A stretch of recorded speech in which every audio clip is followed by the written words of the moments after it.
Hello everyone, we have some great news today. Meghan Markle told how she creates home comfort in her estate. Two sides of the same Meghan Markle. Tears in California and loud silence in the racism scandal. Meghan loses her 10th head of public relations in 5 years. You will find out more details later, but for now, let's start with the first news about the fact that Meghan Markle told how she creates homely comfort in her estate. Montecito. This is a wondrous, almost mythical place where even the most mundane things acquire an aura of exclusivity. And former members of the royal families behave as if their lives are a continuous self-help guide. And so, the Duchess of Sussex, Meghan Markle, got back in touch with the public, this time in the format of an online conversation organized by the Godmother's bookstore with his longtime friend Courtney Adamo. The occasion, of course, was the most noble, the presentation of Adamo's new book, The Family Home. And the conversation itself was held under the life-affirming title, Compare Notes on Creating a Home That's Filled with Joy. It's lovely, isn't it? Who better than Meghan to give expert advice on creating a home filled with joy, given how much joy her own home seems to bring to others? What did the Duchess tell us? Get ready, my dears, for revelations that can change your view of hospitality. The secret to instant comfort for guests at her and Harry's house in Montecito, she says, is simple to the point of genius, opening the door to guests barefoot and wearing an apron. While we're learning the details of Meghan's hospitality, I remind you that there's great news ahead. We continue. Barefoot? In an apron? Imagine this picture. The mistress of a mansion worth $14 million, barefoot, in an apron, opens the doors to who? In front of the servants? In front of a pizza delivery guy? Or maybe in front of friends who are used to a more formal reception? It takes away the extra solemnity, she explained. People come in and think, oh, she's just like us. And where are they going right away? To the kitchen. They go in there and suddenly everyone becomes a little softer, more relaxed. Oh, this extra solemnity. What a relief for the guests when the hostess appears in front of them, who it would seem has just been kneading the dough for an apple pie. And this is in a house that is rumored to be serviced by an army of assistants. Of course, where else can they go but to the kitchen, this magnet for sincere conversations and relaxed communication? Meghan, you see, prefers not traditional tea, probably too British, but creating a more warm atmosphere. I like it when there's cider or hot toddy on the stove and everyone can help themselves. I like it when people can serve themselves, and I always have music playing in the background. The first thing I do when I wake up in the morning is turn on the music in the house. And even when traveling, the Duchess does not abandon this familiar ritual, which is probably worthy of a hiker and not a person flying on private jets. When I travel with my family, I always take a portable speaker with me to continue our musical tradition, as well as a scented candle. I always travel with a candle. I am very sensitive to odors and associate them with home. Portable speaker and scented candle. What a sweet attempt to create comfort and a sense of home in any corner of the world where they will be taken by another private jet. And her sensitivity to odors is especially touching. Apparently, the smells of private jets or five-star hotels are not homey enough. During the conversation, Meghan also talked about some family traditions that, according to her, help maintain an atmosphere of warmth and intimacy. One of them is the rose and thorn ritual. According to Meghan, this simple technique helps in cases where children tend to answer questions only with yes or no. Every evening, I ask the children, "What kind of rose and thorn do you have today?" That is, what was the most pleasant moment of the day, and what was, on the contrary, upset or upset? Our daughter, she's 4 years old, she has a very strong character, and she's amazing. And now when I ask, what kind of rose and what kind of thorn do you have, she replies, my day was just wonderful. Well, of course, a 4-year-old girl who has a very strong character responds exactly as expected of her in this media space. What a coincidence. Another family tradition designed to comfort is the healing blanket, a gift from the co-founder of the bookstore, Victoria Jackson. When one of us feels unwell, we take out the healing blanket and wrap ourselves in it. It comforts, Meghan said. During the conversation, Markle also recalled a personal story from her student days, a story that, of course, could not do without a dramatic twist. She and Courtney Adamo, with whom they were in the same fraternity at Northwestern University, planned a trip from California to Chicago in 2001. And that's where the climax begins. "We were supposed to fly to Chicago, but that's why we didn't fly, because September 11th happened that day," she shared with an apparently stunned audience. "So the two of us traveled 30 hours in 3 days, 10 hours a day, from Los Angeles to Chicago during one of the most fragile and vulnerable times for our country." Against the backdrop of the September 11th tragedy, 2 female students who went on a car run realized the importance of community and understanding what people need when they seek a sense of security. And of course, she emphasized, there's no safer place than your house. Well, the conclusion is certainly profound. But the cherry on this cake of tips for creating a joyful home was waiting after the conversation. Meghan, as a caring hostess, invited the guests to the courtyard of the bookstore, where she served glasses of perfectly aged Sauvignon Blanc from her wine line As Ever. As Ever. How is this predictable? After all this demonstration of simplicity, bare feet in an apron, self-service, and healing blankets, the Duchess of course ends the evening with an elegant PR move and the promotion of her own wine. After all, what could be more joyful and community-filled than drinking alcohol from our own production? A fragrant candle, a portable speaker, a healing blanket, and of course a glass of her own Sauvignon Blanc, this is the Duchess's recipe for a joyful home.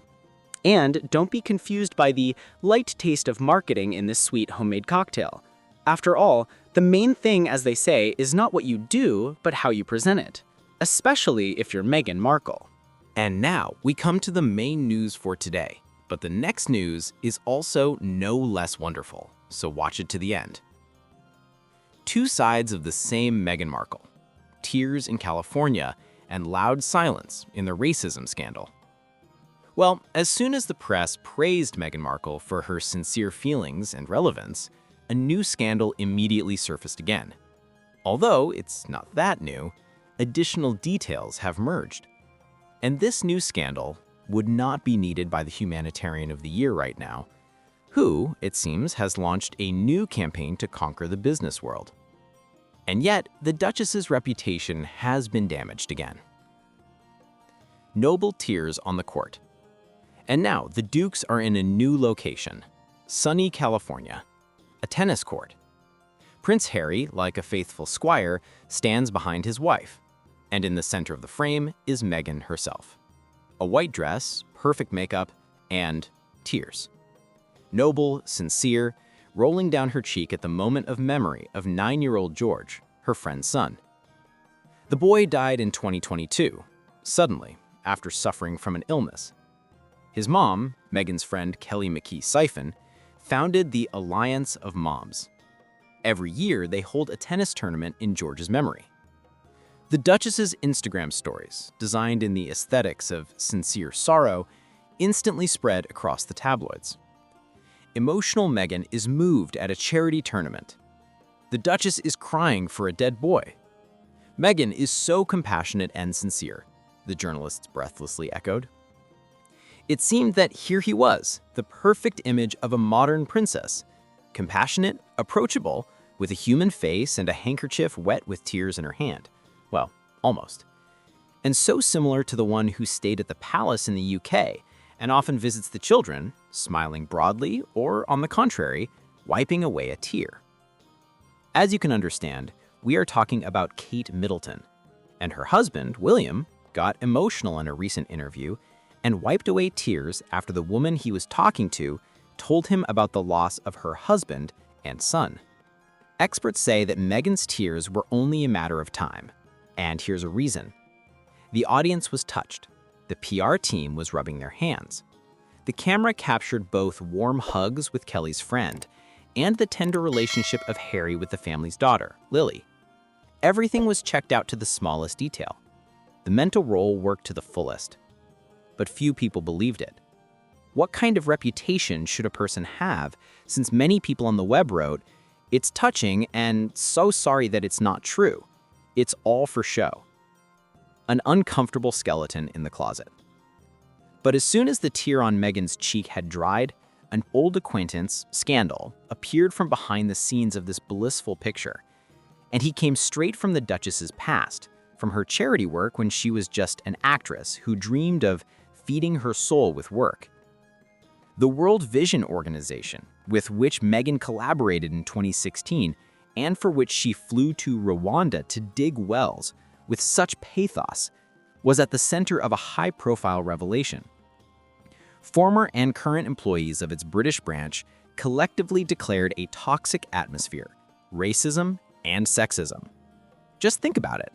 In a charitable structure that by definition should bring goodness and light, Black employees, it turns out, were confused with each other, openly declaring something like, "You all look the same," humiliated in front of colleagues, and ignored their problems.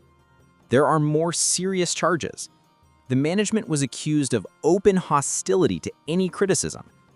And all this is under the shadow of the very global vision whose global ambassador was once the Duchess with such pathos. Naturally, World Vision UK denied everything, blaming it on a small number of retired employees, who are too angry and just trying to smear the organization. But the sediment, as they say, remained, and it instantly appeared in new tabloid headlines. A diva in Rwanda. And here the press, touched by Meghan's tears yesterday, abruptly changed the record. The old but true accusations from the writer Tom Bauer were taken out of mothballs. Do you remember that trip to Rwanda in 2016?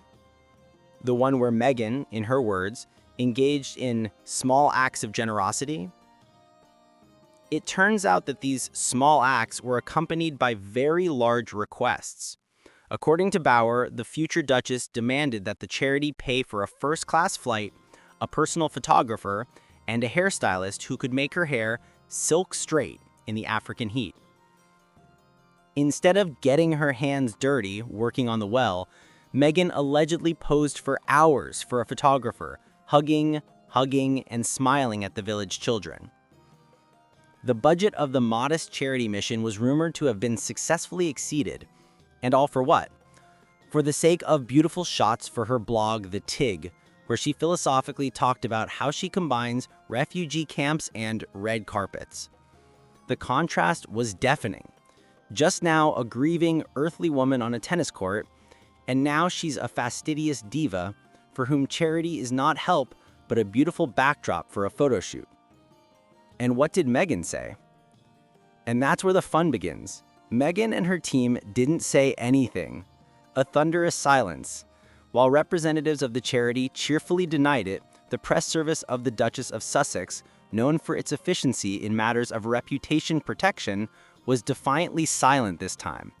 There were no denials, no statements about the severance of all ties, or even the vague formula, "The Duchess has not maintained contact with the organization all these years." Eloquent silence was the best comment. The team, which is usually ready to fire off statements on any occasion, preferred to pretend that this scandal simply does not exist. It's as if the uncomfortable truth about racism and sexism in the organization that Meghan once associated with her path of goodness has nothing to do with her. Meghan is a perpetual motion machine of contrasts. Once again, we see the perfect illustration of Meghan Markle's relationship with the media space. Rule number 1. Any sincere emotion, tears, hugs, is immediately questioned as soon as there is a reason for criticism, a scandal in charity. Rule number 2. The past is never 100% buried. Every news story about virtue is immediately interrupted by old skeletons from the closet, whether it's the stylist requirements in Rwanda or the toxic culture in partner organizations. Rule number 3. The Duchess of Sussex is doomed to balance forever between two images. She is a woman who works and feeds her soul, and that's what she would like to be, or a diva whose tiny acts of generosity cost philanthropists a pretty penny. And that's what she is. And while Meghan is wiping away tears at another charity event, her PR team is presumably urgently Googling how to check a charity for racism, sexism, and toxicity before agreeing to a photo with a well. Because in the modern world, one awkward partnership and your noble tears are no longer taken seriously. It seemed to me that she was genuinely worried. Meghan loses her 10th head of public relations in 5 years. A former Netflix employee quits after just 3 months. The Duchess of Sussex has split with her 10th PR manager just 5 years after the renowned specialist she poached from Netflix quit after just 3 months. Emily Robinson joined Harry and Meghan's team as Director of Communications in June, but has already left it. Miss Robinson has always been controversial because she worked for many years on The Crown, a series that had a lot of false information about the royal family. The final episode included scenes in which the ghost of Princess Diana appears to talk to the Queen and Prince Charles, which many considered tactless. One of Robinson's friends from Los Angeles, who earned a reputation as a tough guy at Netflix, said it was her decision. She quit a few weeks ago. She's not the type to give up, so things must have been really bad for her. Miss Robinson's LinkedIn profile does not currently mention that she worked with the couple, but other positions she held are listed. Miss Robinson is at least the 10th publicist to resign from Meghan and Harry's team since they moved from the UK to California 5 years ago, although 2 former publicists, James Holt and Miranda Barbeau, were promoted and began working outside the PR field. Liam Maguire, Director of Communications for Europe, and Meredith Maines, Director of Communications, remained in their team. They met with the King's press secretary, Tobin Andrea, this summer, which is believed to have set the stage for Prince Harry's brief meeting with his father last month. The couple has experienced numerous PR disasters, the latest of which was the Duchess's unexpected trip to Paris Fashion Week. She posted a video on Instagram showing her being driven along the Seine at night, along the same route that Princess Diana traveled on the night of her death. Her appearance last week in Washington at Fortune magazine's Most Influential Women event was also criticized. In February, an unflattering article appeared in Vanity Fair magazine which stated, "A person who worked on media projects read stories in the tabloids about how Meghan intimidated assistants at the palace and could not imagine that such behavior was really possible. However, after working with her, this man realized, oh, it could have happened any Tuesday." The Sussexes responded with an article in People magazine in which several employees spoke about their kindness. Another reason for the discussion was an article in The Hollywood Reporter published last September, which quoted a source as saying, "Everyone is afraid of Meghan. She humiliates people. She doesn't listen to advice. Harry is a very, very charming man, not at all arrogant, but he indulges her in many ways, and she's just terrible." Another source added, "She walks like a dictator in high heels. I've seen her bring grown men to tears." According to some reports, Ms. Maines is currently going through a difficult period as the couple's chief public relations officer. A representative of the couple stated, "Ms. Robinson oversaw the design work for the highly successful season of With Love, Meghan and provided additional support to the production company. She did a great job and successfully completed these projects.